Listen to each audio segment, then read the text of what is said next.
like being in a bloody prison cell, I think. Yeah. That's how I think I'd feel about it. so struggle to go Haven't back you? to. Yeah. So a legal battle came in. A child died because of mould. And in October last year, a new law came into place for housing associations, and they had to conform to this set system. Yeah. But if you want to be a leader in the industry, if you want to be an authority, if you want to be a premium service, you need to do that from the start.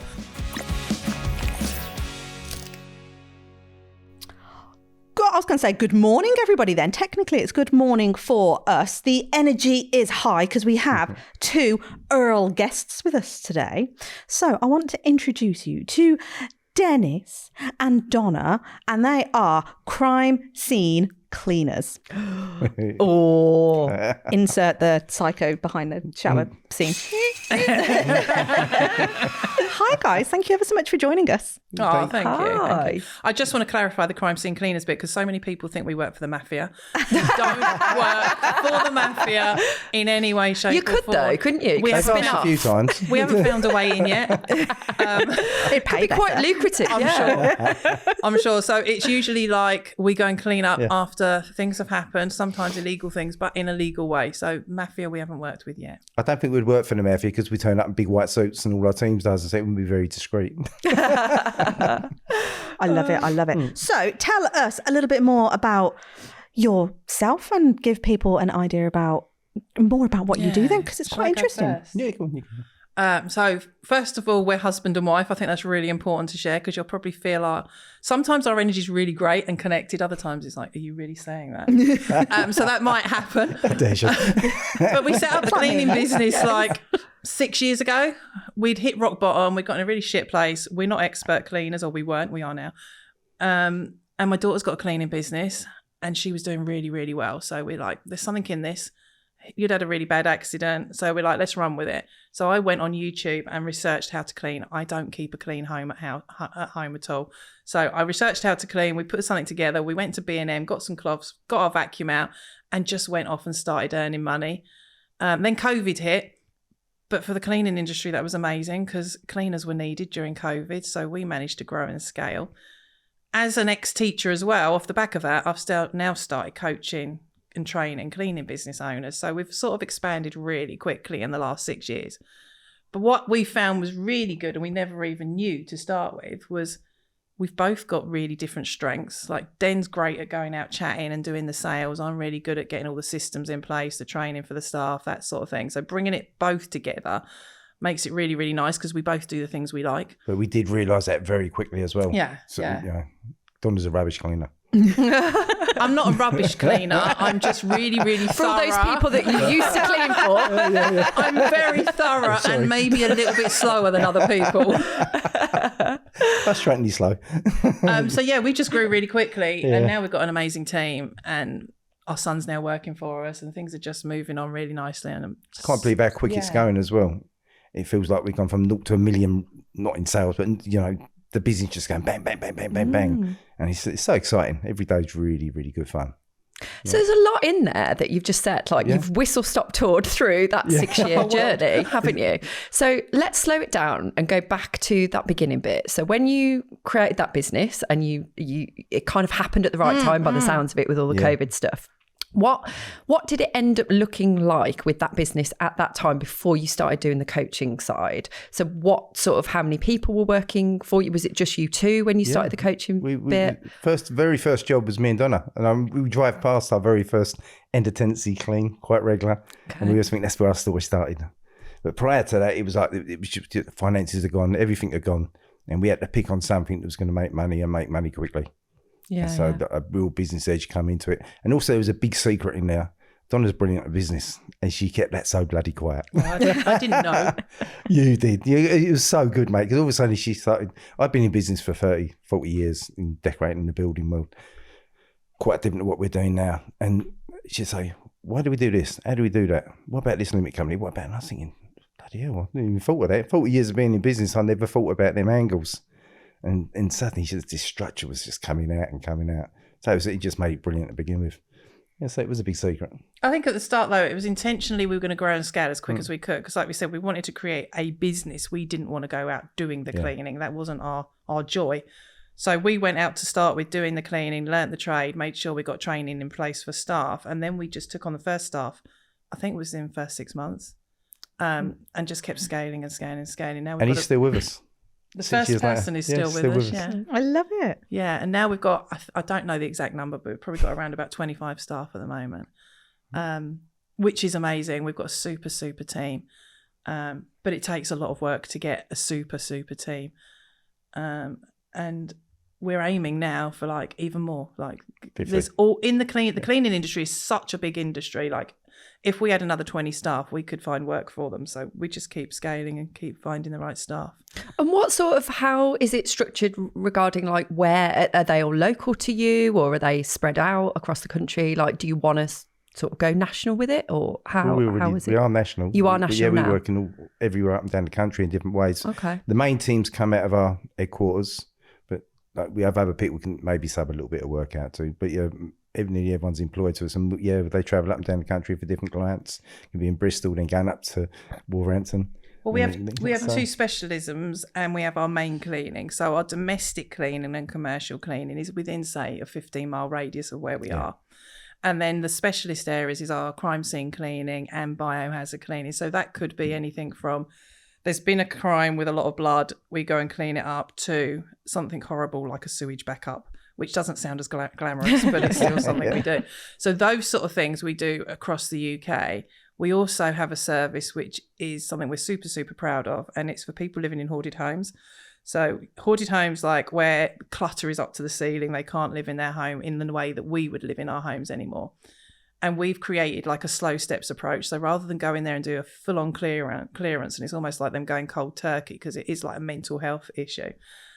We go in once a week, do it nice and slowly, a couple of hours, then back the following week. And we do that nationally, but we have to sub that out, and we sub it out to the people that I've trained. So I'll train other cleaning businesses to do that. And then if someone, I don't know, from Manchester, it's usually social services or housing associations that contact us, say, have you got anyone that can help in Manchester? Instead of us as a team going up there, I'll contact one of the cleaning businesses that we've trained to do it, and they'll dive in. So national for those two, but the regular commercial and domestic, that's more localised. Wow. So how did you actually get into doing the non-domestic stuff? Yeah, that's what I was about to ask. The weird and wonderful. That is an arm, isn't it? It's quite a left field arm. And when really, we started the cleaning business, we never knew biohazard was a thing. We'd never, ever heard of it. And I was in like a WhatsApp group for cleaning business owners, and someone said, we're going on this course about biohazard clean. And I'm like, what's that? And then someone said, there's a load of money in it. So I was like, what is that? So we found out what it was. We went on courses, we trained ourselves up, and it was December 2021. And because COVID was still around, instantly we got work. We were going into banks and courts every single day. If a COVID case had been recorded in those buildings, they had to shut them down instantly. And they were having to pay fines because they're meant to be open very quickly. Banks are meant to stay open when they're meant to be. So we would go in each night, and it was just Den and I at that stage. We would go in each night and decontaminate the buildings, and just kept doing that for ages and ages and ages. Just fogging buildings out. You just walk around with a fogger. It was like Ghostbusters. Yeah. God. Well, he thought he was in Ghostbusters. But we didn't even know it existed to start with. Like, our model wasn't do this sort of cleaning, then that sort of cleaning. It was just, we're going to build and scale as quick as we can. And it just sort of evolved. And then for me, we come across the hoarding work because I've always wanted to help people. And the cleaning aspect didn't feel like we were particularly helping people. And someone contacted us one day and said, can you help with my sister's decluttering or something? And I just said, yes. We hadn't done it before, but I just said, yeah, we can. Of course we can. And we went in, and the way we done it really slowly worked. So then we done more of it, didn't we? Just you and I to start with. And then, of course, because I'm an ex-teacher, I'm like, okay, now I'm going to train someone else to do this because I'm going to step back. So we'll get our team to do it. So we trained our team to do it. And then I put a course together, and then I trained other cleaning business owners to do it. So they do it across the country now. I think something really important is everything we do or we train out or our staff do, we've done.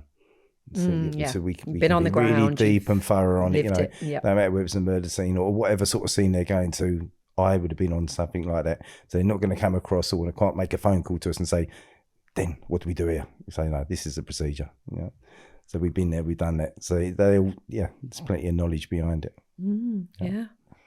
There's so much in this. Oh, yeah. Right, so I'm thinking, because there's a lot of crossover into the dog training world I was here. thinking this as you were talking. There's You know nothing what? just We've been asked.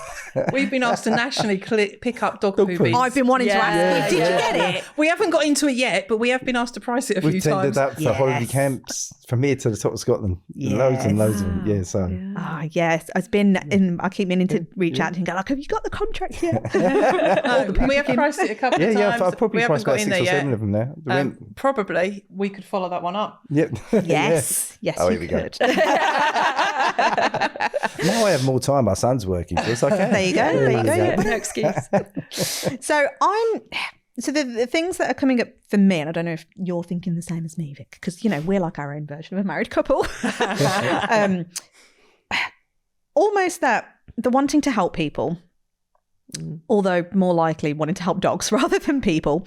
And then secondly, I just find it quite fascinating that you went in with the mindset of creating a business rather than almost following that hobby passion type of thing. Because I think you and I have always said, like, I went into being a dog trainer from a business perspective, but I feel like I'm quite unique around that. Like I don't mean unique in an ego way, unique as in a weirdo way,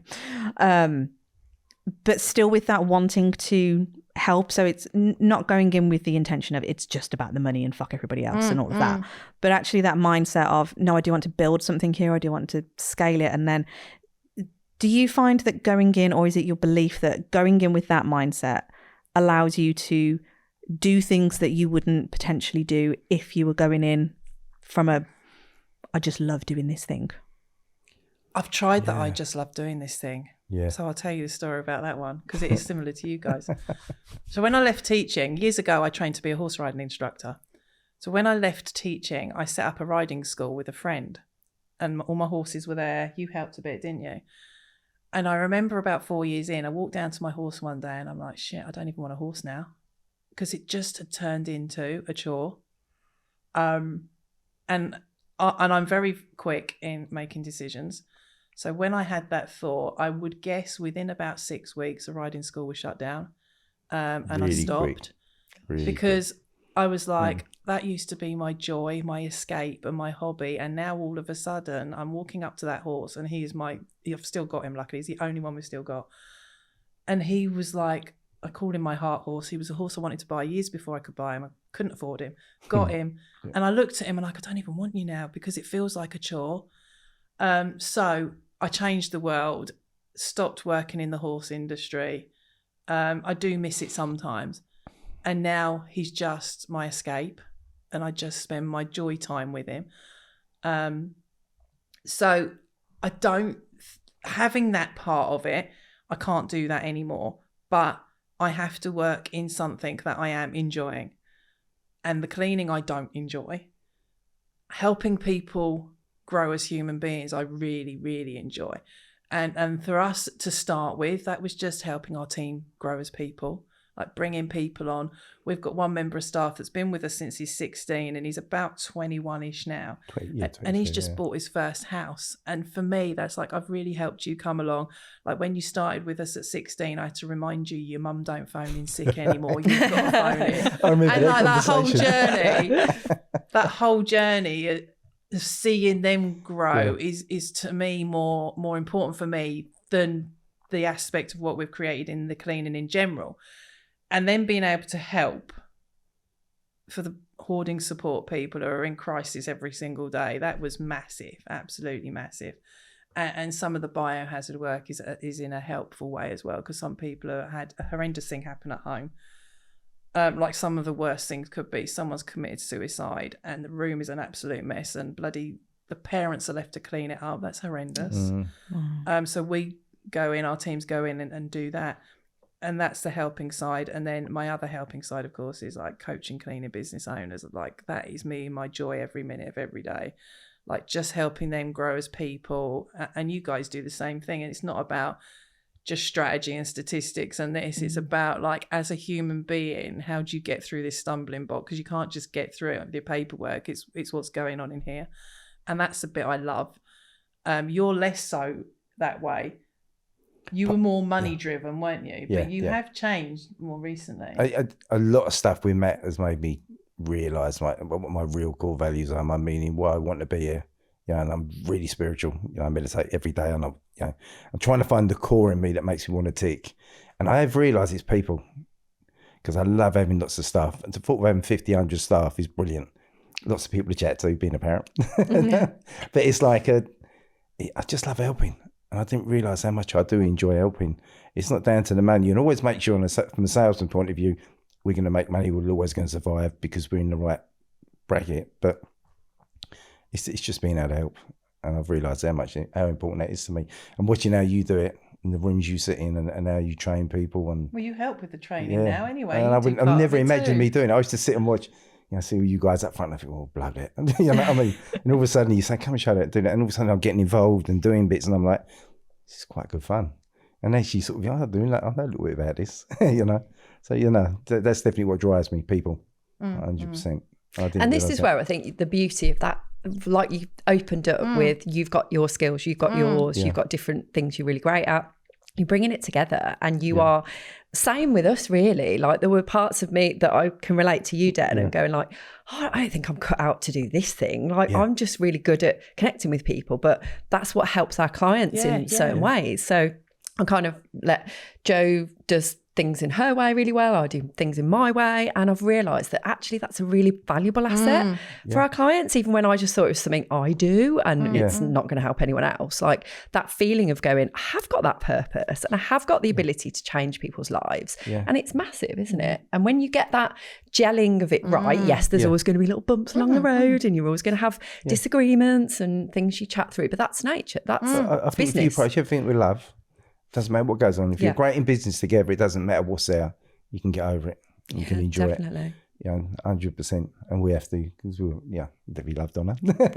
So it's like, and I also love the idea of Jake being involved and the teams that are being involved around us. So as long as it's all done with love and meaningful, and if you've got to do something that's a bit harsh to a start, not harsh to them, but be a bit straighter about something, just do it nicely. And I found that you can do that, and it's always good afterwards. I love this because I'm thinking as well, like certainly, and I don't know if you can relate to this coming from that horse perspective as well. And I love that. Just like we always refer to those animals as like our heart animals, don't we? When we find out our one. And I think a lot of us who fall into like the animal industry anyway, we are driven more so by the animal. And a lot of us will always say, because I don't want to work with the people. The people bit is actually so far down the priority list. And what we try and encourage or remind the dog trainers out there that are listening, you've got to connect with the person anyway in order to be able to help the dog. And I think it is a really challenging thing, isn't it, for a lot of us to wrap our brains around that in the most part, people aren't twats. They're not being dicks on purpose. They're not doing a lot of this stuff. Dog owners genuinely don't know what they don't know, like a lot of us. And it's our job, essentially, to be able to connect with those people and try and put our own frustrations aside from it. But it's really fucking challenging, isn't it? When you do get a lot of people turn and say, my business would be brilliant if I didn't have clients. Yep. You wouldn't have a business without them. And as soon as they say that, I think, you know what I mean? But you just got to make the perfect pathways, create the better relationships. I believe in relationships make all your business. So you get them relationships going, mate, and then all of a sudden the jobs start falling in place and you're saying the right things, you're all talking the same things. And so you just got to build them relationships. Yeah. And we were talking before this episode about disc profiling, which we've talked about quite a lot. I say quite a lot. I hope we sort of probably do not refer so back much to on it. this podcast. You'll hear us more recently, I think. Yeah, we do talk about it with our clients and we talk about it in our our paid for podcast as well. But we like the importance of understanding people, understanding what type of person they are, how they receive information, how they buy, how they operate. And that is, I think it's done you like it's a really good thing for you guys, isn't it? Yeah, absolutely. You were saying about like the staff you've brought on. We get a lot of people that go, I'd like to bring staff on. I want to kind of grow and scale that dog training business maybe, or dog walking or whatever it is. How do you make sure you bring the right people on? How do you make sure you're not stuck with dickheads? And, you know, how do you manage them well? So I guess like this might be a good question to ask you on here is like, where do you even start with that when you're bringing on staff? I'll do that one because this is what I train out all the time. So I sometimes explain things better. The cleaning industry is exactly the same. I have so many people say, I'm going to stay solo because everyone tells me it's really hard to recruit, or everyone's a knob when you recruit them. But if you recruit I have a process. If you recruit via the disc profile, and we say it with the birds, if you recruit for character and you look for those flags of that character, you will start getting better staff coming towards you, and recruit for your core values. So I always say to people, first of all, get your core values, your mission, your vision in place, have that in place. Then your advert goes out. Don't list your core values, but have a vibe of your core values in the advert. Then you're going to get slightly people that are more drawn to that sort of value. Then when you're doing your interview, when you're doing your process, look for the person that you think is going to suit the role the most. And for us, it would be a dove or a dove owl, because we want people that like consistency, like the same thing every day. Like I don't like the same thing every day. We want people that want that. Then when you start recruiting like that, you'll start finding the right people. You'll start knowing who looks right, who doesn't look right. And then when they come on board, they're likely to stay longer. But there's a lot of a longer process, like great training, great culture in the business, all those sort of things. But our industry is probably similar to like what you were just saying. People are so scared to recruit because they think they're going to come in and they're going to go on sick the next day. And yes, that does happen a lot, but it's because you've recruited wrong and your process has been wrong. And an example for us is like so far this year, like we've got 25 staff. We've had 5 sick days in the whole year so far. And over that's 25 amazing. staff. Yeah, that is really good, amazing. Isn't it? Yeah.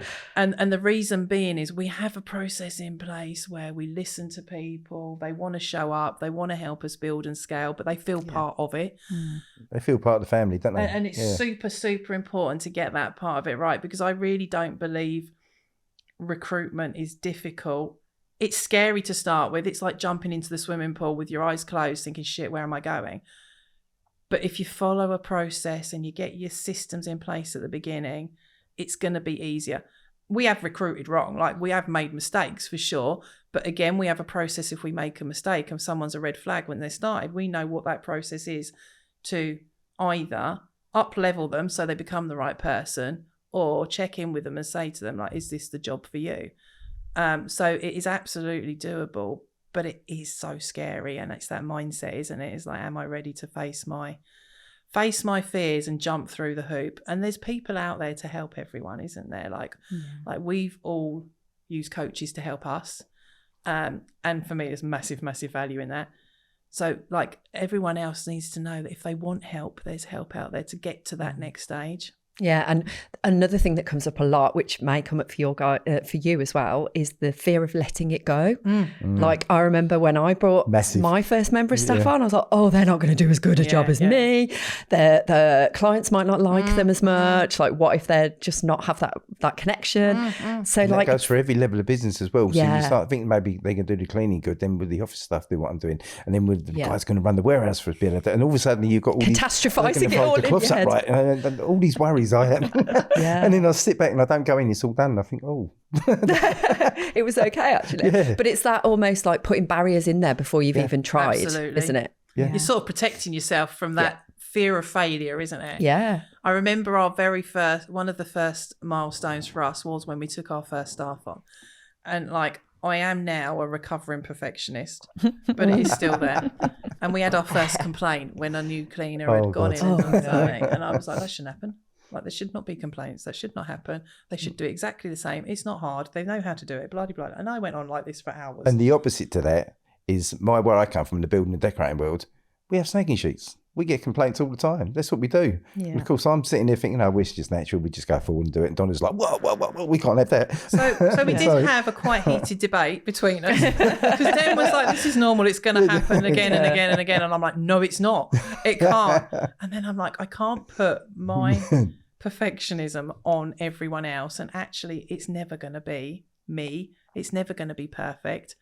And that was one of my biggest lessons, letting go of the perfectionism and thinking, and it moved really quickly at that point as well. As soon as you release that pressure, that tension, it was like... Well, it's because I created a process because I could only go with it if I created a process. And it was like, okay, things aren't going to go right. So what are we going to do when they don't go right?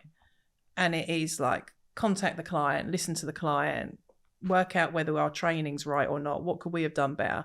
So put it on us first rather than the team. And once we've got a system in place, like, it's fine. We still get irritated, obviously, if someone has a little oversight, but it's part of life. And as long as we deal with it in the right way. I think also in our business, it's what you call it. Like, we call them an oversight. We don't say you missed it, you broke this, you done that. It's just an oversight. You can deal with it. It's fine. And that makes it nowhere near as coarse or hard to them and to us. It just gets dealt with. Yeah, I think we create a culture of like, let's spot things quickly. So let's notice before the client does. But if we don't notice before the client does, when we notice, let's just all up level rather than blame each other. Yeah. And we try and create that. Sometimes when people come in new, they find that a little bit weird to start with, but slowly they get hold of it, definitely. But then that comes down to us as well when we're interviewing them. They go through quite a procedure for a cleaning job. They think, CVs and all this sort of stuff. Why do I need that? But we're looking for them people to fit into our core values. Yeah. So by the time they get in and sit in front of us, they've been through a whole load of stuff. You know what I mean? For a job that seems quite low level. So then we know they fit into what we're about. It works really well. I love it. How do you find, because the cleaning industry, I would say, has lots of similarities over in the dog industry, and that thought process of, certainly from a sole trader type of cleaner, like just a one-man band type of person, and the fear that the market's already saturated, so that if we think then that we need to bring somebody on to potentially help us, then they are going to nick my business model, nick my clients, and then I am left with... Just don't look at them. We never ever worry about how much we're charging, because we need a certain amount of money to make this very viable, and I'll always sell by giving, like Matt says, value and stuff like that. I don't think I really look at anyone else's prices. Do you know who the local cleaning businesses are? No, I don't. If someone stood next to me in a network meeting and said, I'm so clean and blah, blah, blah, blah, I'd go and have a big chat with them, but I probably wouldn't even know them. You know, and I have been to network meetings where I'm sat next to other cleaning companies and bits and pieces, but my opening line's always a lot stronger. Hi, I'm Dan, the crime scene. Everyone, boom, mic drop. All of a sudden, the accountants are on the floor. I was like, oh God, yeah, that's actually, isn't it? But I firmly believe we trust and believe in our product. So I'm not bothered what anyone else is selling it for, what they're doing, how they're doing it, why they're doing it for, who they're doing it for. We will prevail, mate. And we believe in ourselves. But it does come up in everyone. Like, loads of people. Because this is why we get on so well. That's just that's a personal thing. That's how we think. Yeah. We never set this business up thinking we're going to have to fight Tom Jones, who's doing like £15 an hour cleaning and stuff like that. We just thought, we got to charge this. Let's sell it at that. Yeah. And just that was it. But when I coach people think that a lot. Like, if I take on staff, are they going to nick my clients? It's going to happen one day, maybe. So be aware that it might happen one day. It won't be the end of the world. We've had staff leave and run off with clients. Yeah. Yeah, it's just we just get another one. But like when when I'm training it out, it's like, let's flip this mindset around. What happens if they don't? If they don't nick your clients? What happens if they're the best new member of staff? All those sort of things. But again, it's a mindset and a self-belief thing, isn't it? Because there are tons and tons of cleaning businesses out there. Like, there's 69,000 businesses under 10 employees. I made sure I checked, because I'm like, why am I only working with this many when there's 69,000 out there? I need to find these people. So if there's that many businesses out there, and the industry is a multi-billion industry, there is space for everyone. If you don't believe there's space for you, there won't be. If you believe there's space, you'll find it. You'll find the doors to open. But it's not as simple as that, is it? Because if I just say that to them, it's like, yeah, but you're all right saying that because you're doing okay now. So what I try and do, if they're in any of my programs, is like, let's work deeper on why you believe that. Like, what is it that's happened during your journey of life that's made you think that you're not worthy for that part of the world? And then let's try and unpack that so that you can go to that next meeting and believe you are the world-class cleaner, you're the best person for the job, and you're going to nail it. So it's about unpacking mindset. Some people are ready, some people aren't they? So it's seeing where they're at. But you've just got to go in with that self-belief. But it's not as simple as saying. I think a lot of little cleaning companies as well struggle to think, how can I go from being like earning 80 quid a day to earning like £1 million a year? That's just too big a scale to go through. And what you're brilliant at doing is saying, well, it's one little step, one little step, one little step. And so you just start seeing that plan and you believe in that plan, which we firmly do, it suddenly becomes quite easy. Yeah. And I think sometimes it's worth going there to the worst case scenario, isn't it? Let's play it out then. Let's imagine that person's taken your clients. Like, what happens? Am I going to die because of it? No. And also, they're never going to be you anyway. So they can try and replicate it, but they're not. We've had that so many times where they've gone and then all of a sudden you get a call. Then is there any chance you can send the clean around that? Brilliant. Yeah, I mean, the chances are they're going to come back to you anyway. The chances are the person's going to take on her new role as running her own business and think, shit, I don't want to do that. There's so many scenarios that could happen. And also, if they do take that client, they weren't the right client, were they? No. So we have to look at it in that perspective. But again, it's easy for us. We've got money in the bank. We can say, oh, if they go, they go. If they don't, they don't. But we didn't have at one point. We were didn't. And also, we had an example this week, actually, of one client left. We've never had this before. Someone left a written letter through our office door. Sunday, wasn't it? Yeah. Sunday. It was really short and abrupt. Can I cancel my cleaning services as from today? And we were like, that's not like her. That character, yeah. But a lot of people in business would have just said, yeah, all right, just take her off the books. But we thought it's not like her.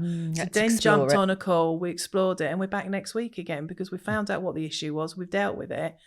And we're back again next week. That's probably put a load of trust and everything in the bank to keep going forward because we recognised something wasn't quite right. It wasn't her normal way of doing things. And we just didn't just leave it on the table. We jumped in and said, what's the problem? Once we realised what the problem was, it was an easy fix. And she didn't really want to leave at all. Yeah. And so we gave her other options and bits and pieces. So it was really good. When I hear stories like that, you can see how much work you've done on yourselves to have the ability to be able to do that. Because what's the default? Oh my God, they're just leaving us. Oh my God, they're shit. They don't appreciate all the stuff we've done for them. And it's that I'm the victim and they're horrible I think you've person. Got to lose the victim things. Yeah. As soon as you lose that, and that comes in just personal belief, doesn't it? Yeah. So as soon as you get into that. Yeah, and it's not going like it's my fault, not their fault, which is what I used to do. Go like it's obviously something I've done wrong or whatever. It's going, what's led to that decision? What's going on possibly with them? Or maybe it is us. Maybe we have missed something. Maybe our standard hasn't been as good as it was previously. But if you don't know it, you can't, because you're just going to go round in your own head and think you're shit and think they're shit. And actually, by having the guts and the balls to actually go towards that person and go like, I see that you've put this letter through, really want to find out what we can do to rectify this. If anything, can find out what's led to that decision. Like that for me takes such a lot of, it becomes natural once you've done that work on yourself, but it's such a hard thing to actually do, I think, initially, isn't it?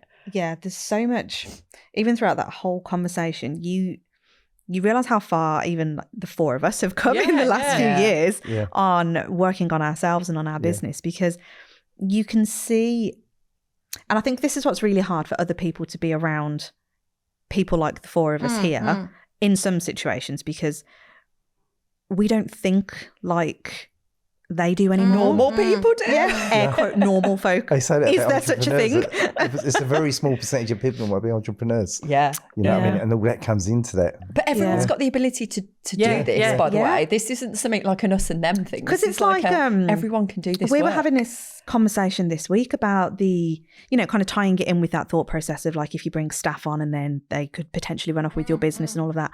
But even I cast my mind back to my early days of dog training, and I was convinced that there was no there was no dog trainers in my area because I wasn't looking for it at the time. It just wasn't on my radar. I remember saying to one of my friends, I was like, there's no dog trainers in this area. And she was like, there will be.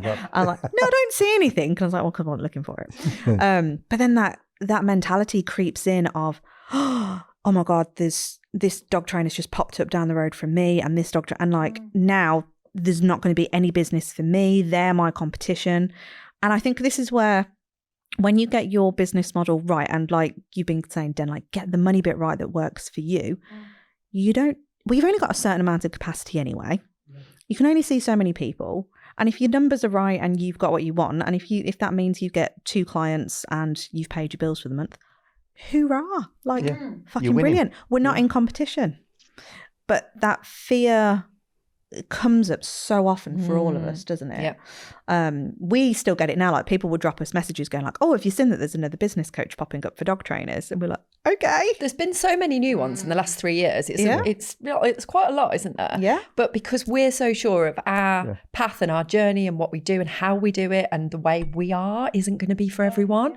Like we go, fine, great. I'm glad there's more, because if they're helping other people in their own way and those people are more receptive to someone like that than us, great. Like at least we're all helping. So definitely. Yeah. And like different people are going to be attracted to different people, aren't they? It's the same. It's sort of similar with us, like coaching in the cleaning industry.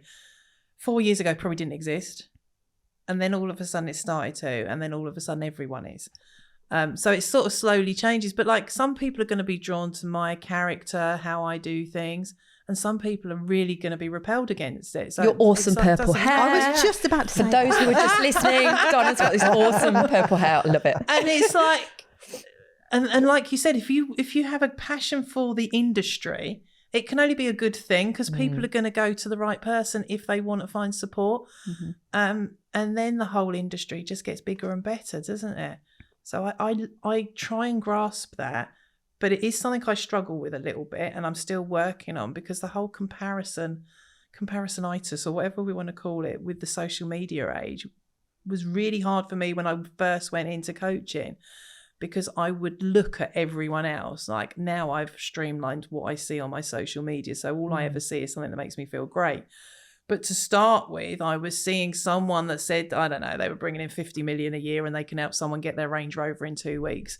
And I'm like, well, I can't help someone get a Range Rover in 2 weeks. And then it's like, well, actually, that's probably not quite true. But it's like, now I don't even look at it. So I don't know what anyone else is doing. And then what happens is you run in your lane, don't you? And you really focus on your lane. And that's been, I've only been able to do that, I'd say, probably for about the last 8 months, 8 or 9 months, because I was still dipping in and comparing myself. And then you start thinking, oh, I'm shit, I'm not as good as them, I shouldn't be doing this. And that's just a silly place to go to. It's not worthy of going down that line. But it is the internal work that I have to keep doing still now, because we never finish that internal work. There's always something, isn't there, that jumps up and says, oh, here's another lesson for you. Let's do that one today. And you're like, I don't really fancy this lesson today, but I guess I've got to deal with it. Where did that come from? And like growth as a human being, like I'm always obsessional about something. And for about the last 7 or 8 years, that's sort of been my obsession, because 7 or 8 years ago, we were in such a shit place. If I didn't do that work, I don't know whether I'd be here now, to be honest, because it felt so shit every single day that it was like, I either stay here. I don't know what the trigger was to come out of it. I can't really remember how it started, but if I stay here, nothing changes. It probably gets worse. So now's time for me to take ownership of it and just work out why I'm doing these things. And then you sort of joined a couple of years later, didn't you? Yeah. Like in the journey of growth.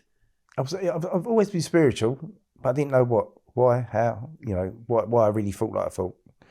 And then all of a sudden, like, as soon as you started working on yourself and you start digging into that deep person inside and feelings, you think, oh, that makes sense. This is it. Why am I connecting to the source? What is the source? You know what I mean? And they're massive questions. And you come from nowhere on that as well. I think I had to. Yeah. I sort of had to either find out why I feel like I feel, or shit's going to hit the fan big time. It already had, but like I had horrible thoughts some days. Like we lost our house, didn't we? Like loads of shit went on.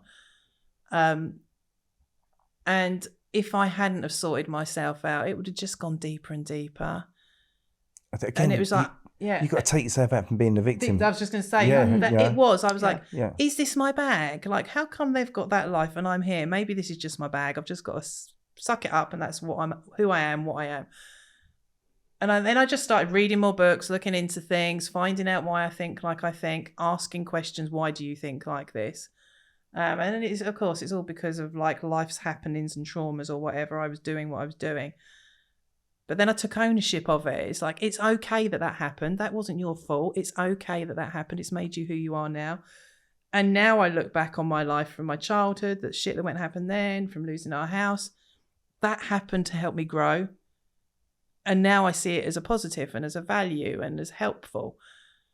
But I could have just kept saying, oh, well, that's shit. And then, I don't know, more people would have been knocking on the door, or bailiffs would have been here every day and that sort of thing. And that's such a horrible place to be. Because I do really believe as well, the universe puts in front of you what you need to see, and he delivers the person to teach you that at that time. And I had a massive attack on Facebook one night, and I was working away and it was horrible. And the next day I sort of knew I had to change everything, and then it weren't too short after that I had to go bust. You know what I mean? But it was a new starting line. It was there, you know. I think it just put the line right. Yeah. That's really shit. Now we need to sort ourselves out. Because I was playing around in industries for 30, 40 years and never really making enough money. Didn't have enough structure, and I couldn't see it. I just thought, that's right. I've got these guys working for me. I've got to look after them. Got to do this, and it was just one day. He just said, "No, it's over. You got to change it," and that's what happened. And he just went. New line come in front of us, and it's been brilliant. No, I agree with all that. I think it is as shit as it is at that point in time. It's going to get better. It's there for a reason, and it's there to help you grow. And like as you were talking, I was thinking about my very first experience of starting Expert Empires. So we're for context, everyone listening, we're in the same business group at the moment, and a kind of subsidiary of that business group was the very first experience I had of being in an environment with business owners who were striving for more. Like I'd ran a business for like many, many years. Very frightening to be in there as well. Yeah, I felt really so out of my depth, like in that room. And I remember like thinking, oh, this is all going to be about business. This is going to help me with strategy. This is going to help with marketing and all that sort of stuff.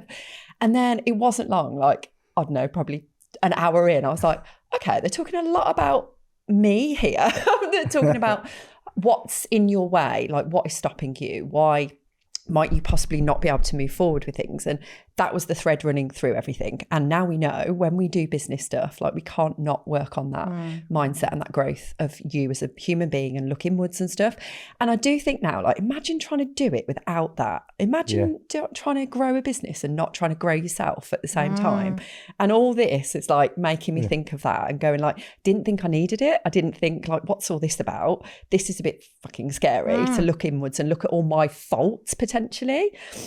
And like there weren't, maybe there were quite a few. Should we go into that now? But I would have always classed myself as quite an open-minded person, quite a positive person, until I started doing the work on myself. And then I was like, oh my fucking God, I'm shit as a human being. There's so much I can do. But I was, compared to a lot of other people, I feel like I was at like a higher level in that respect. But wow, what I've come on and done now, and it doesn't ever end. Like you're right, you said that.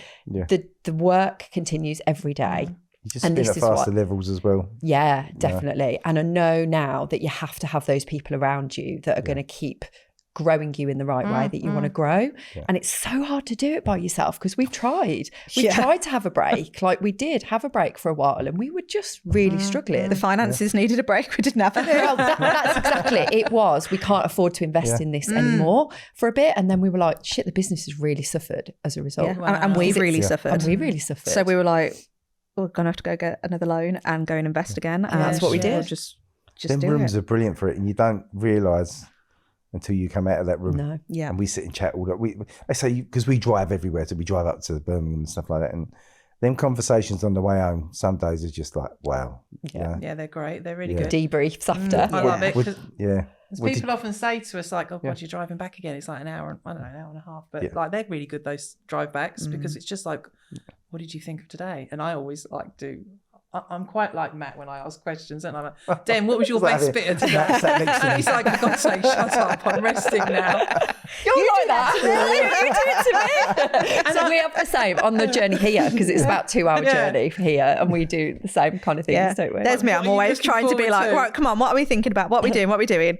And then she has to shoehorn in something that's not work related at all. I'm like, okay. It's like, I love having this conversation, but can we go back onto this now?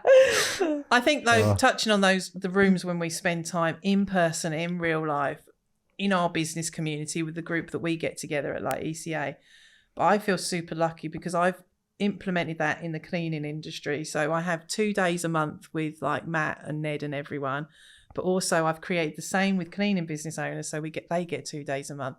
And you see the same cycle happening, because when we're about a week away from going back to our like meeting up with Matt and everyone, which I think is next week. Which is about now. Yeah.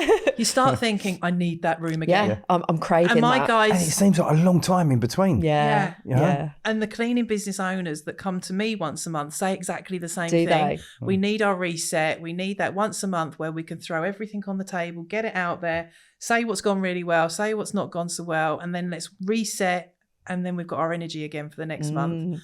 And I think it's super powerful. And that's for all only of a us. month, isn't it? Yeah. And you're craving it and you need it. Yeah. Definitely. But it's interesting you say about the rooms being frightening when you first go in there. Oh, God, I felt so scared. So out my depth. Yeah, that's it. I thought, what am I doing here? What have I done? Yeah. You know what I mean? Then all of a sudden you start digging in deep and you start believing. And also, everyone's Yeah. going through the same shit as you. Yeah, anyway. yeah.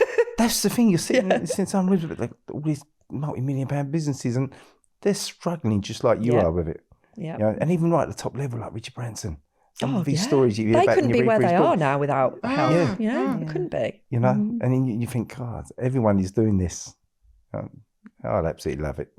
Okay, so with all of that motivation and with the energy and with the stuff that we've been talking about and all that mindset thing, what would you say the biggest struggle you've had in growing your business? Because we all know they happen. We all know that we end up doing things that we don't want to do, but we know they need to be done to get it there. Which business? The coaching or the cleaning? Yeah, that's interesting. Oh, They run them together, really. But they are separate. Yeah. I don't know. They would be Both. separate answers for me. They would definitely be. How about you do the cleaning business, I'll do the coaching. Okay. As long as you answer the cleaning business correctly. Oh! Come on, Dad, no pressure. Well, no pressure there. Biggest struggle is the wife. That was not correct. Really I asked that, didn't I? Do you know what? I don't see struggles.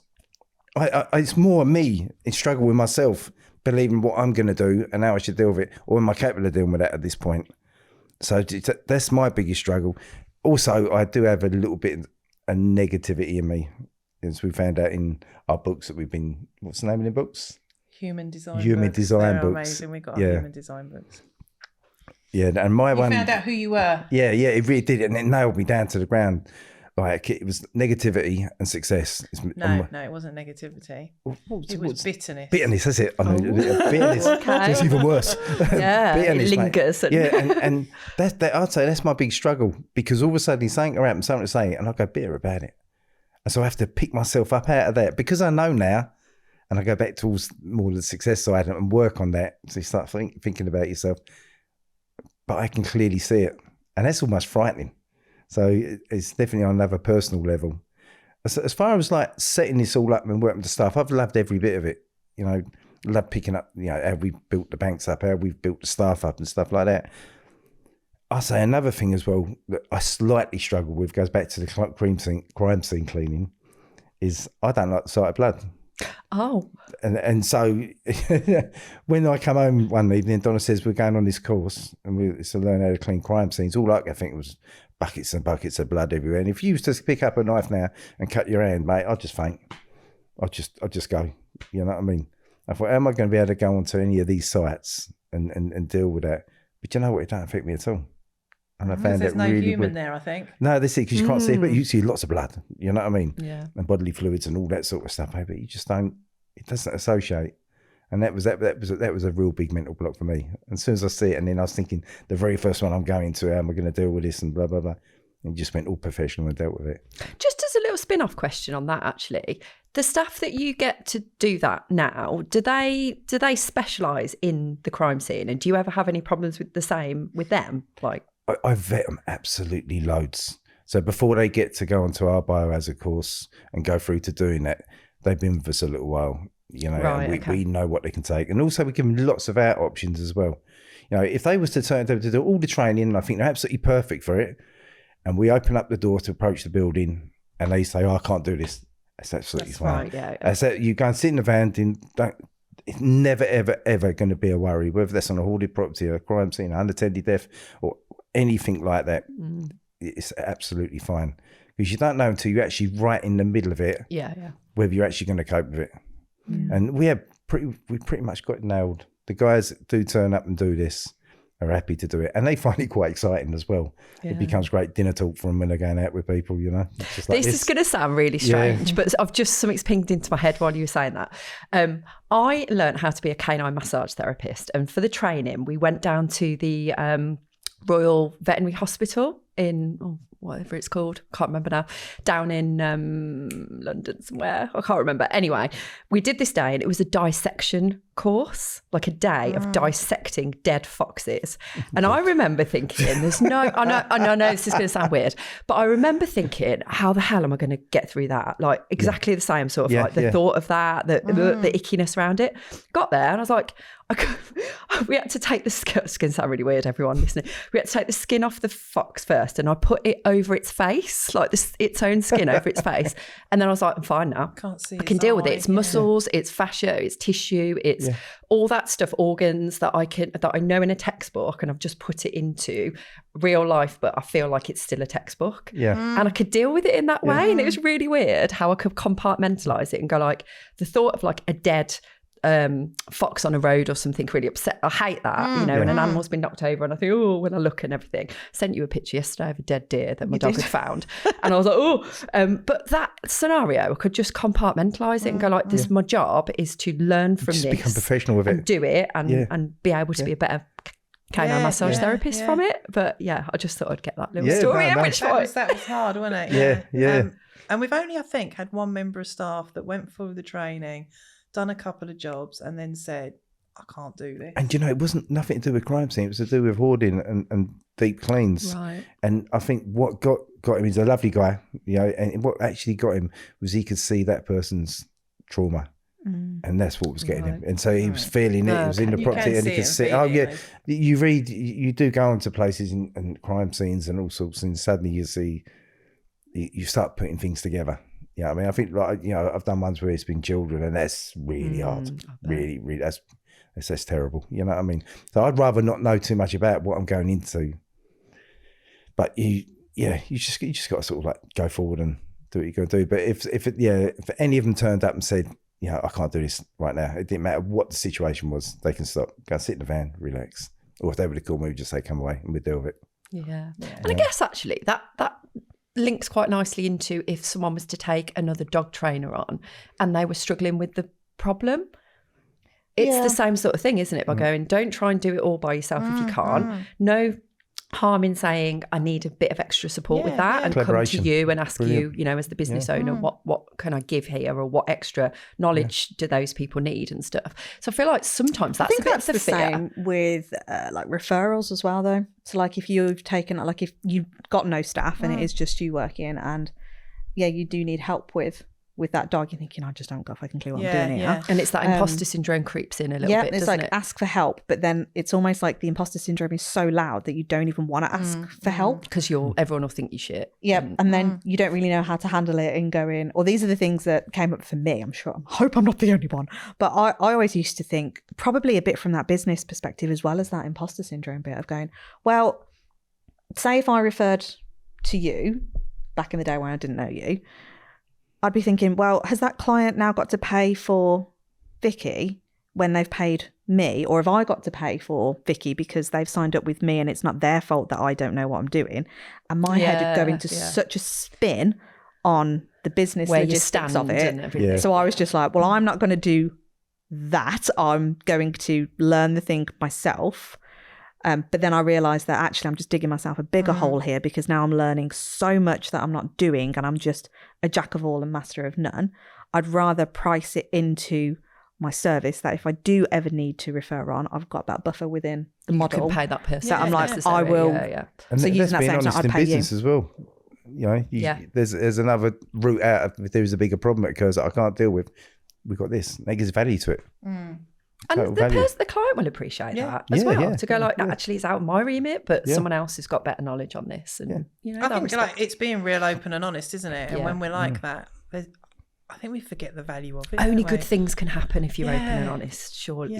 Like in our experience, definitely. It feels so hard to do it sometimes because you're like, oh God, we fucked up. Like we did it last year, and we had like a bit of a thing on the podcast, and we admitted we'd taken the wrong path down this route, and we had to do it. And how hard was that? But we knew it was the right thing. We knew it was the right thing to build trust back up. We knew it was the right thing for us to have got it out and actually been truthful and said it. But it feels hard in the moment, but only good things come off that. And so many people have said, you were so good to actually do that and hold your hands up, and it helped a lot, didn't it? Yeah, in that process. You're showing yourself as a real human being then, aren't you? It frees your soul. Definitely. Yeah, definitely. Totally. I like that. Yeah. Right, let's come on to the coaching then.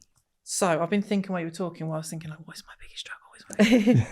I've come up with it. So the biggest struggle for me in the coaching is when I first started, I thought everyone in the cleaning industry was my client. Like, as long as you've got a mop and bucket, you're my client. So come towards me. Oh, they're not coming towards me. That's shit. And it was like, now step back and like, that person might be ready. That person might be nearly ready. And that person's not going to be ready for 10 years. And it's recognizing that, but I have to remind myself daily, because I guess it's the same with you guys. I can see very quickly, I don't even really need to know the person, but I can see really quickly where I can help them. Yeah. You see the potential in the person. Yeah. And I can see their blind spots. Oh God, yes. And I want to bloody help you. But you're not ready. Yep. And I've really struggled with that. And then what happened was, as a repercussion, I would overserve freely. And overserving freely isn't being kind to me, and it's not being kind to the people that are already my clients. So I've had to learn what that looks like in the free part, because there is free stuff I do. And I have to now keep that in the compartment it needs to be in, and know where those boundaries are. And that was really hard. If someone jumped in my inbox and said something like, can you help with such and such and such and such and such and such? Initially, I'll be, yeah, of course I can. There you go. And then I'm like, I have clients paying me a lot of money for what I've just shared, and that's not fair. So now I'm learning, and I'm still learning to say, here's my free guide for that, or here's my webinar for that. But if you want a bit more, this is the place. And then it's their choice, isn't it, to go down there or not. But I do still struggle with it, because I've sat down with you and Jake and discussed before, in my ideal world, I would love to be able to give all my advice away for free. But unless I can go viral on TikTok, and I don't think that's going to happen anytime soon, I can't do that. Like, because I have to put money on the table. I have to have money in the bank to pay for things. So it can't be free. But also, when I reflect on that, those that pay me put in more effort to follow through with what they're learning. So there's a double side to it. It's so hard, if they isn't pay it? for something, they pay attention. Exactly. I do still find it really hard, though.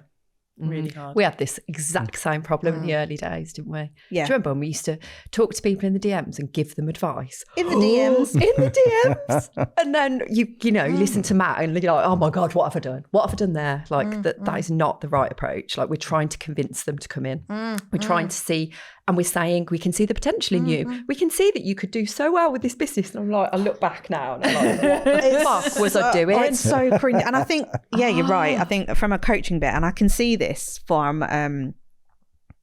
that behaviour standpoint as well. Like, when you're going in, you're like, I know exactly what's going on with that dog. Here's all the answers, blah, blah, and that person's not ready to receive it. No. Even if they've paid you, you've still completely lost them, because the thing that you are sharing with them, you've invested a fuck ton of time, energy and money into learning the thing, and now you're trying to impart it in 2 seconds. 30 minutes. It's like, yes, there you go. And it's because you become so passionate about the thing. You become so passionate at going, I know the answer. Like, I've got it. I want to help. I want to do all this stuff. Like, just, And then you end up getting so frustrated. And I think, kind of bringing it back to a point we were making earlier, I think this is where people say they don't want to work with people because they get so frustrated that the information you are lovingly, or the intention is to offload in a loving way, but the reception isn't there for it yet. No. So they're ungrateful. They don't give a shit. Yeah. They're don't do never the going to work. have the passion you have. Like, that's all the And then it brings stuff that comes offence to yourself because you're thinking, why are you not listening to me? Yeah, and I'm crap and Yeah, I yeah. haven't done it a very good job. That's what comes up. And then you try and skew it all. There you go. No, don't spew it. Don't spew, no. Skew it all into your marketing attempts to go like, right, I need to word my marketing in such a way that I only want to attract people that are willing to put the work in. I only want to attract people that are going to do everything that I say. And I think for me, this is the biggest thing I struggle with then, because I'm like, it's just not going to work.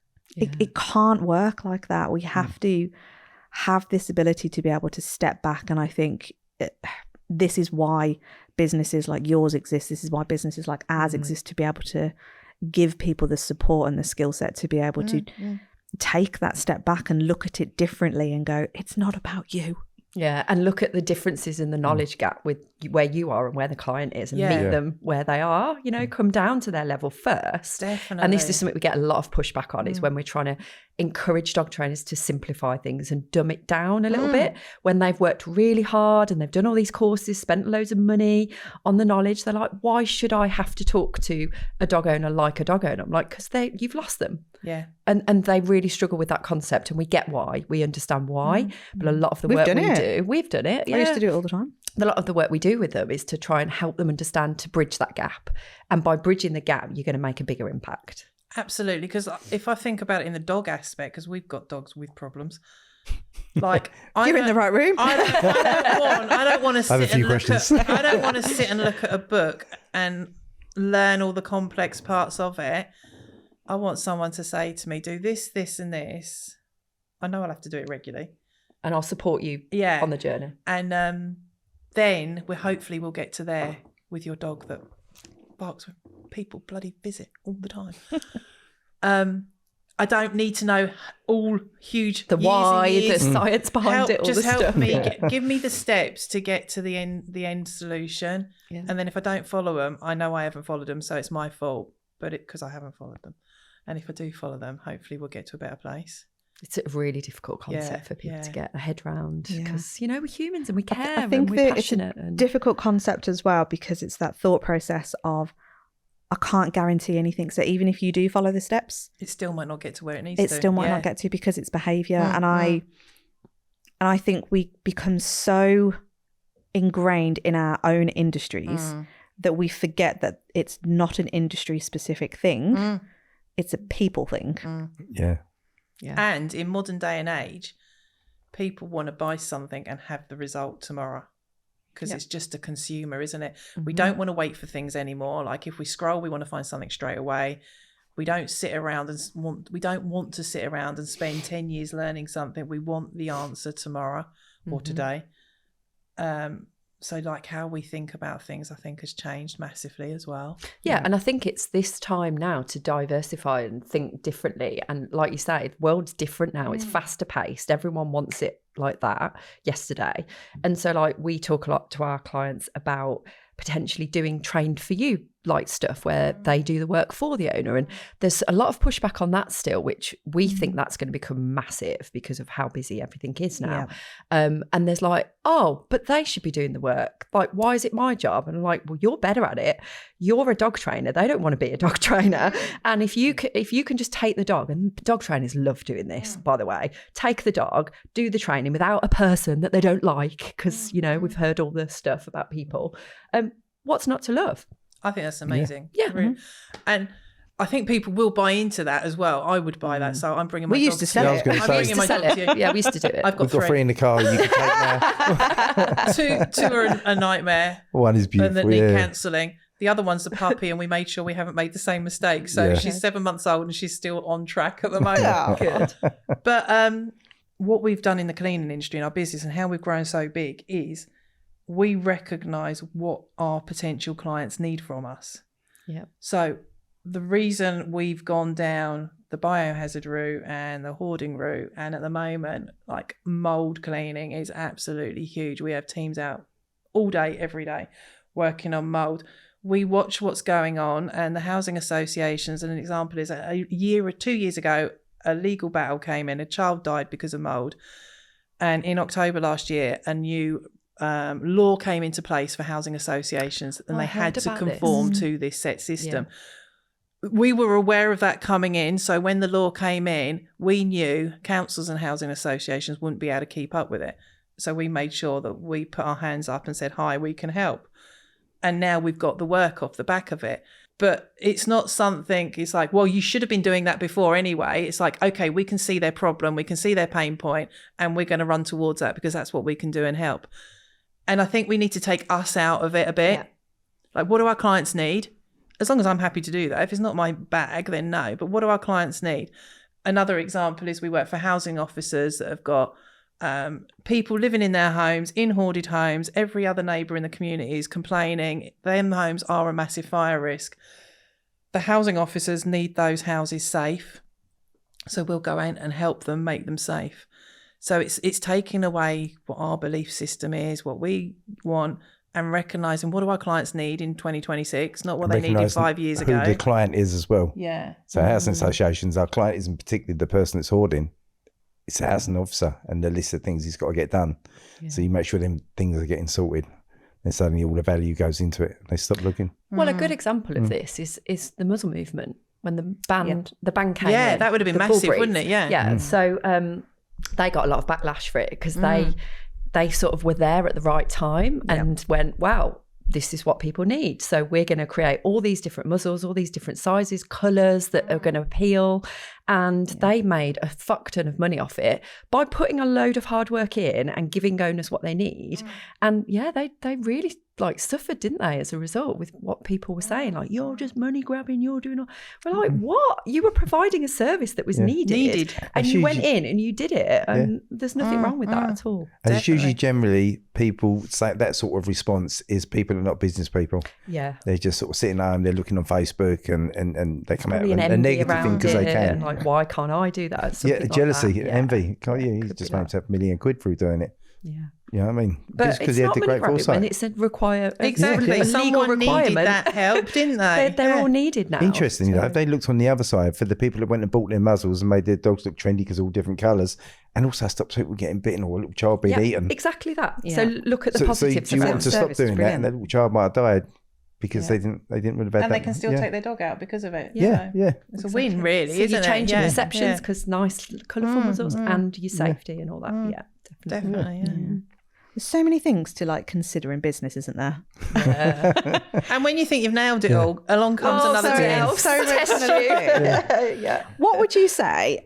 I don't want to confine it to an exact number, but we believe in, I was going to say the hustle culture, but not the hustle culture where you're hustling just for the sake of hustling. Yeah, not unnecessary, but business is hard. If it were easy, we'd all be doing it. Yeah, it's good saying it. And I believe it should be hard to make it enjoyable, which sounds a little bit contradictory, but I believe it should be hard so that you have that massive dopamine hit when you get something working right. And I think there's so much stuff in business that you push yourself out of your comfort zone so much on things that you just don't want to do. And I think it's kind of coming back to what you were saying earlier, Donna, about the world that we live in now and this almost instant gratification, and we want things now. And it's almost like, how can we bypass the hard thing just to get the results? So what do you feel like you guys have to keep doing on a regular basis to keep the business ticking, even if it is a bit boring, even if it was hard and you didn't want to do it at first, and maybe you still don't want to do it, but it's part and parcel of it? I think the have to. He's laughing. He's got like one straight away. Let me go first because I forgot my answer. I was just trying to think what I was going to say. Okay. I'll go first. Go on, you go. Have to's is the mindset. You have to keep doing that for sure, but that's a bit of an easy answer. I think one have to that might not be obvious is like our office has got like Asda across the road. Sometimes I sit in there and I'm there at 7:00 at night and everyone else has gone home and I'm doing this and I'm doing that and I've worked like 12 hours for the last 7 days or whatever. And I look at Asda and I'm like, I'm going to go and get a job there and shut this down. I'm fed up with it. And I think you have to accept that you have those moments on a regular basis, because I will always, from time to time, even in 20 years' time probably, have those moments where I think, is this bloody worth it? But what I do is very quickly remember, if I went to get the job at Asda, and there's no discredit for Asda, I love Asda, I can't fit into that being an employee mould anymore. I've been there a long time ago and we're probably all very similar. I have to have the freedom to have my own thoughts. And if I want to work 12 hours, that's my choice, not someone else asking me. But I think I have to get used to knowing that I will think like that from time to time and go through the process of like, okay, feel that thought, it's happening right now. You feel shit. Right now we're through the other side and let's roll with it. It's like a little floating cloud that goes because by. it does happen. Thought. I'm like, is this all worth it? Or we'll have the conversation on a Sunday when we're trying to catch up with things. You don't say it at all. I do, so you probably get fed up with me saying it. At 9:00 on a Sunday evening or something, and I feel knackered and Monday's just coming. So for me, I think I just have to get used to feeling that, but not letting it last too long. Yeah, definitely. Yeah, I mean, I feel I've got to love what I want to do, and I've always loved being in business, and I'm not particularly worried about what sort of business it is. And I found new ways of doing things because of how we're trading and all the structure and things that I didn't realise I could actually do in business. So I love sales and I love everything to do with that. There's a lot of relationships you've got to build to go with that. And probably some of the hardest things I think about actually having to go and do is walk into like networking meetings, people you don't know, making them relationships. So sometimes that's something I don't really think I want to go and do. But the minute I do it, I love doing it. So that's probably one of my hardest mindsets. So it's just walking into them rooms and saying, yeah, I'm here, come talk to me, you know. Yeah. But like on a spiritual level to do with that, I think we all get the moments where we think it'd just be easier to go and do that and earn myself £100 and just then go home. But if I just went home, I'd sit there and turn the telly on and be instantly bored, you know, and think, well, maybe if we can look at this and look at that. I mean, we went and had a coffee across the road here and straight away I saw a business opportunity. I know the people that deal with that building as well. And so I've sent them messages with photos and all sorts. So don't say the name of the building. I know, I won't say, I'm not going to say that. But the thing is, I can't take that entrepreneur bit out of me. No, it's and, there. And that sales side. And I want to know that next person. I want that relationship. I want to do that. Yeah. So if I'm getting here, there are moments where I'm thinking I'm tired and we've had some incredibly long days and I've had to jump the car and drive halfway up the country because someone can't go and do something. But I'm serving that client. And that's how I have to think about it. So when I start to get that, I'm feeling a bit cream crackered and I don't want to do it. I just think down them lines. Yeah. And I think of all the great moments.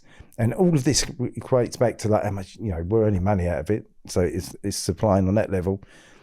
But the culture and everything, the values that we create for the staff, the people and everything around us, that's what I think about. And I think if I step away from this, we're not going to keep that going.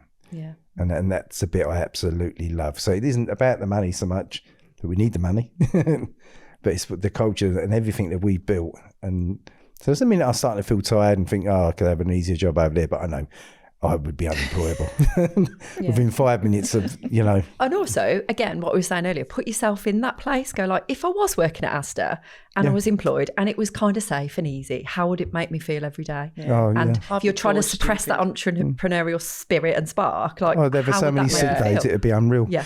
Like being in a bloody prison cell, I think. That's how I think I'd feel about it. I'd so struggle to go back to corporate now. You wouldn't be able to think for yourself as much. Like, nothing wrong with teaching, but the reason I left teaching is I felt suffocated. I couldn't be the teacher I wanted to be, so it couldn't carry on. And running your own business, yes, you work longer hours than you did when you were employed, but you work in the hours for something that you totally believe in and you totally can run towards in your way. And that's amazing, isn't it? Yeah. Really And cool. do you know what? I was saying this to Jake. So people want to get into business because they love that it looks like a groovy business, and stuff like that. I think business is business. No matter what business you're in, you can turn it to how you enjoy doing it. It'll always work. And that's why the likes of Richard Branson and all these guys have got all these different brands and holiday cruises and PepsiCo, and all the different things they do. They turn their methods of business across the one to the other, and you watch them grow into £1 billion businesses. And it's not because they're super experts in that one thing, it's because they love business and they know how to do business. So I mean, we take our business and grow that to where we want it to be, and want to add another little sideline to it, another little sideline. We know we're going to be able to grow because we've got them skills, and that's the bit I really enjoy, learning them bits. Yeah. Oh, it's so exciting. I want to do like a gear change actually and go back to the very start when you said that you were kind of up shit creek, there was no cash and all of that, and then you decided we're going to do this cleaning business. What was kind of like the next step? So how do you go and then find clients? That was good. So when we first started, it was like, this is how quick I am at making decisions. It was a Christmas break, say like between Christmas and New Year, so maybe Boxing Day. You and me are so similar. We were like, Lucinda's business is doing really, really well. Like, she's got a cleaner business, our daughter and her husband, and it's turning over a decent amount of money. We ain't got much money at the moment. Like, we're not doing very well. We're right at the bottom. What can we do? Well, I'd always wanted to work with Den. I don't know whether he'd wanted to work with me or not, but I'd always wanted to set something up with Den, and I didn't know what it was. And we'd just come back from holiday and they'd been talking about their cleaning business, and I'm like, we need to just do this. Let's just set a cleaning business up. So it was a very bizarre. We're sitting across. I bought a website so off GoDaddy, put that together like probably Boxing Day, put a Facebook page up the next day. And really strange business names as well, I tell you. Yeah, we've changed our name 4 times. Really? Yeah. I remember the first time I went out and said, I'm Den from Hearts Housekeeping. I thought, well, that just doesn't where? work. Hearts Housekeeping? Yeah. Bit different didn't to last Den I long. do with crime scene cleans. And I had to say that to people, you know what I mean? So like that was the initial step. So it was like, get a website, get on Facebook, go everywhere on Facebook, shout out about it on Facebook. We haven't got a huge network of friends and family, so that part of it didn't really take hold. Just scroll on Facebook, who's looking for a cleaner, comment. And then the jobs just started coming in. And they just kept coming, didn't they? And kept coming. And I remember, There was no paid ads or anything, no networking at the beginning. not at all. It was purely just social media at the beginning. And I remember walking around people's houses because we do a thing called meet and greet. We've done that from the very beginning. So we go and meet the client, do a tick list and stuff like that. And that's when you started putting structure into everything. I thought, oh, this is interesting. But it was like, I was looking around places thinking, oh, yeah, if we ever could, what's this worth? How are we going to price it? You know what I mean? It was like really, really new.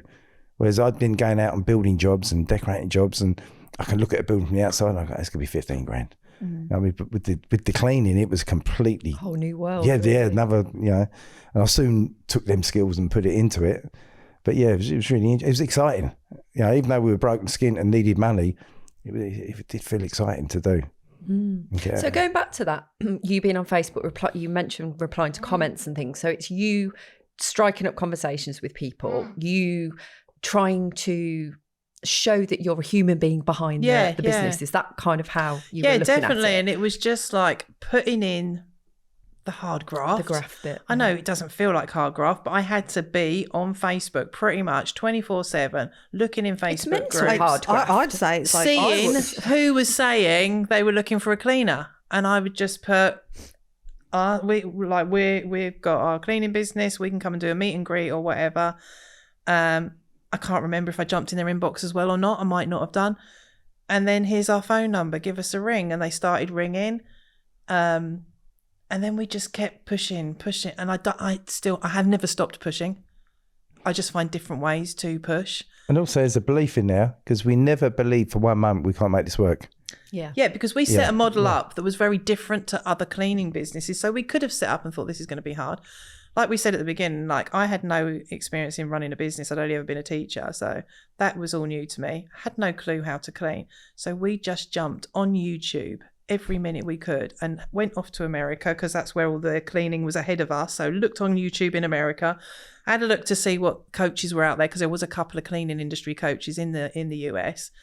Took on board what they were saying, and one of the first most controversial things we done was the very first, from right at the beginning, we charged really high.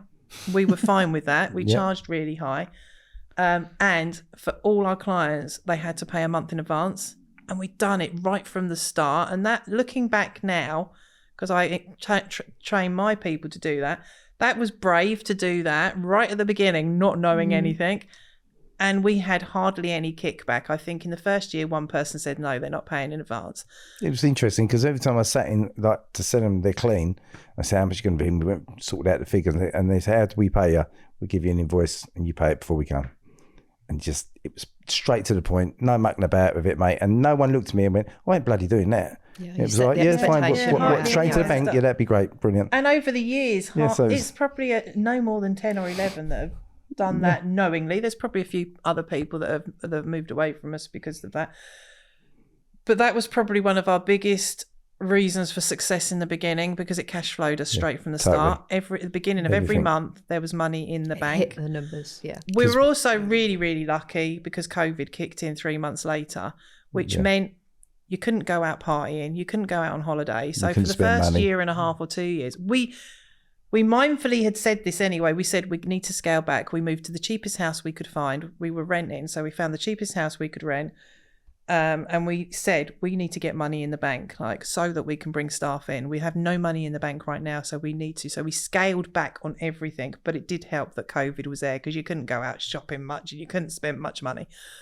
And we made sure within 6 months we had a stack load of money in the bank. So when we took staff on, there was a buffer zone there. And that really, really helped us grow and scale, didn't it? And then we took our first commercial clean on. That actually paid for all the staff out of that one job.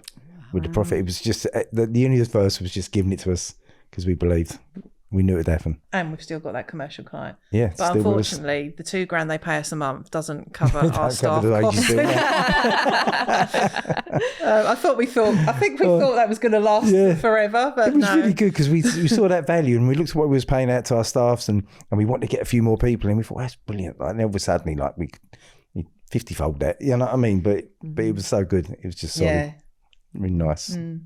Oh, if you got like warm, tingly feeling like me. Yeah. That self-belief bit, I'm glad that's come up because we talk a lot about this self-belief because it's powerful. When we started this podcast, when we started K9 Business Academy, it's all about self-belief. Well, there was nothing else. We had no bloody This is what we hold on to. Honestly, we had so much belief in, like, this podcast still is such a big driver for people to come towards us. And you know, we just thought, let's talk about our own experiences. Let's talk about the shit we've been through. Let's talk about the great things we've done. And let's just be raw and real and open and honest. And it just worked. It's that investment. There's so many things. It's like, it's the investments, like the financial investment. We probably spent the best part of $50,000 to officially get the CBA up and running with no clients, with no money. That was all borrowed money and a belief that, no, we're going to make this happen. And this is so we teach a lot similar to what I'm hearing when you said you went over to the States and you heard like, do the higher ticket thing, get your cash flow bit right. You know, if you're a baby business, charge higher, like ask for more money, obviously with structure and everything else around it. But that's going to really help. And I think so many of us, and I know a lot of listeners will be feeling this of, but it's that comparisonitis again. It's like, I can't do that. No one's going to pay. So we ended up with some of our highest ticket programs. I think we're like $6,000 in the end for dog training. Yeah. No one's going to pay that. They're only paying like £30, or there's one by me, £2 for a class you can go to.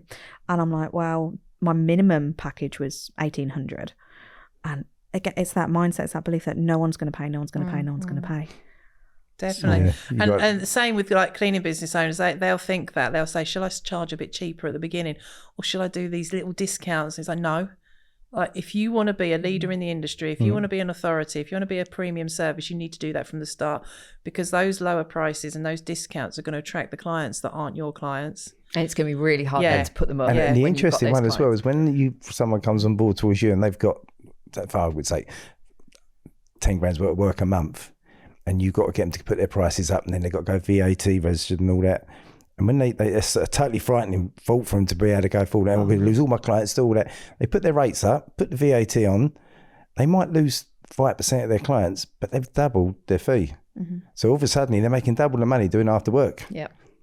And when you can convince them and show them that, they're like, oh. The VAT bit is a good example, actually, of people in the cleaning industry, because like they'll be scared to go to the VAT. Same. And what frustrates me a little bit as well, some of their financial advisors encourage them not to. Yep, same. Which is also, and I say, let's celebrate it. Let's bloody celebrate the fact that you've got to that earned enough money. And then let's run and get to like 150k. And go way over it. Let's go for it now. But it's hard to change that pot of people thinking like that, because there's so many people telling them that, and then I'm coming along saying, "No, come on, let's have a party." And they're like, really? And this is where it's so not industry specific. It's general, a group of people specific across lots of industries. And it's like, no, let's celebrate, because it means you've hit a milestone, and that's exciting. And the games they try and play and put themselves through to keep themselves under a VAT limit. You know, do a little bit of cash, do this, do that, you know, and you'll set 2 businesses up. Then you suddenly give yourself... that's one as well. I'd have 2 businesses and but you've got now 2 lots of accounts, you've got 2 lots You've got 2 focuses. It's God, no. Just don't do it. Just celebrate. You're about to turn over 100,000 and keep 200. Running. Double it. It's a driver to go even further ahead then, isn't it? And I'm guessing people that have got there are people that want to scale and grow anyway. So let's keep scaling and growing. And in a year's time, you'll forget that you were thinking like that. Definitely. Because I remember listening to the American coach when we first started cleaning, and I used to be on a set of earphones and stuff, and I used to think, some of the stuff he'd say to me, I think, no, you're just not going to be able to do that. You're not going to be able to do that. Now we're completely doing that. And I'm thinking, God, that man was perfect. You know, really, his thoughts are brilliant. But people forget you pass the VAT on. It's not you. No. You're not like finding extra 20% to pay them in. But it's that thought that people won't pay. I remember when I got to the VAT threshold in my dog training business, and my